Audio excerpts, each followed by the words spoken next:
free speech is meaningless unless you allow people you don't like to say things you don't like. Otherwise, it's irrelevant. And if at the point at which you lose free speech, it doesn't come back. I think the issue some people have is that a lot of people were brought back. I mean, some people were brought back who were previously banned for spreading things like QAnon conspiracies. You have people like Andrew Tate who were brought back, who were previously banned for things like hate speech.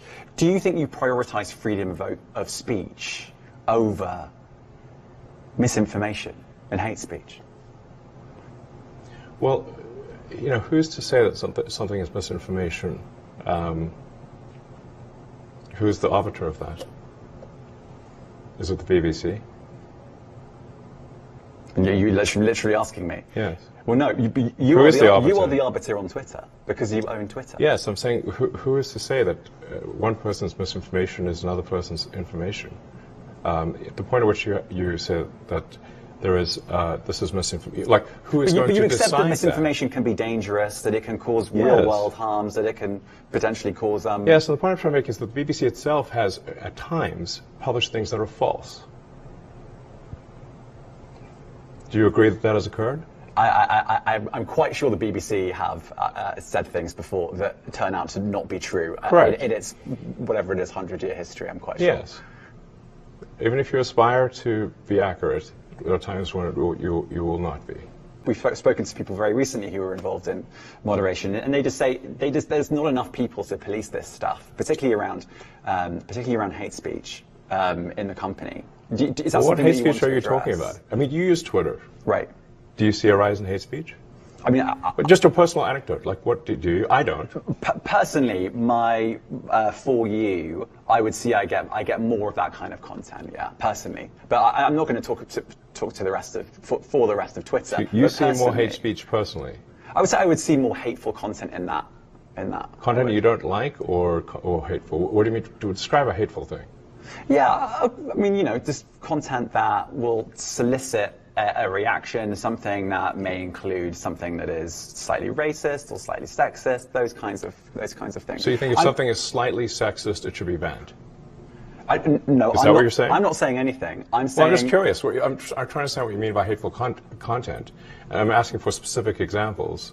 And you just said that if something is slightly sexist, that's hateful content. Does that mean that it should be banned? Well, you've asked me whether my feed, whether it's got less or more. I'd say it's got slightly more. That's why I'm asking for examples.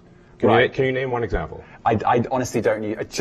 Honestly, I you don't. Can't name a single example. I'll tell you why. Because I don't actually use that for you feed anymore. Because I just don't particularly like it. But you said actually, a lot of people are quite similar. I only look at hang on a second. You said you've seen more following. hateful content, but you can't name a single example, not even one. I'm not sure I've used that feed for the last 3 or 4 weeks. And then how did you see that hateful content?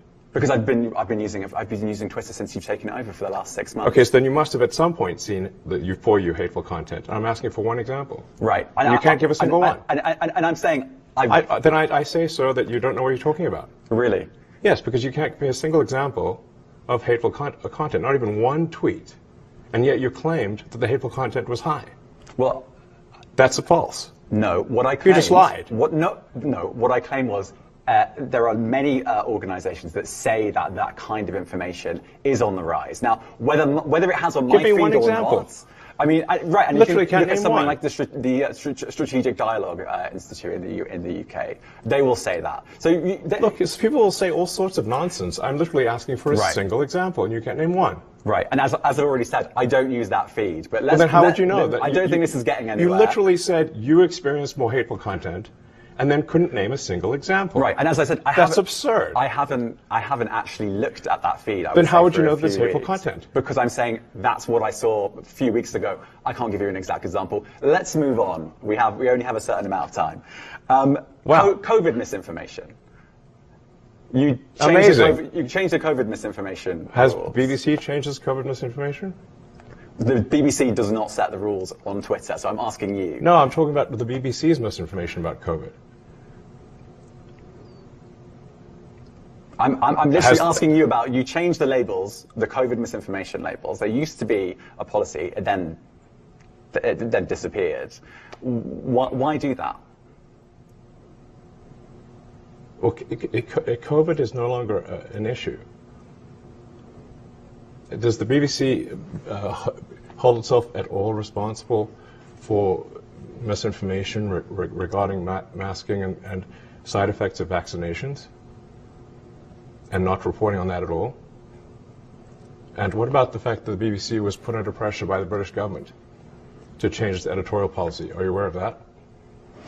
This is not an interview about the BBC. Oh, you thought it wasn't?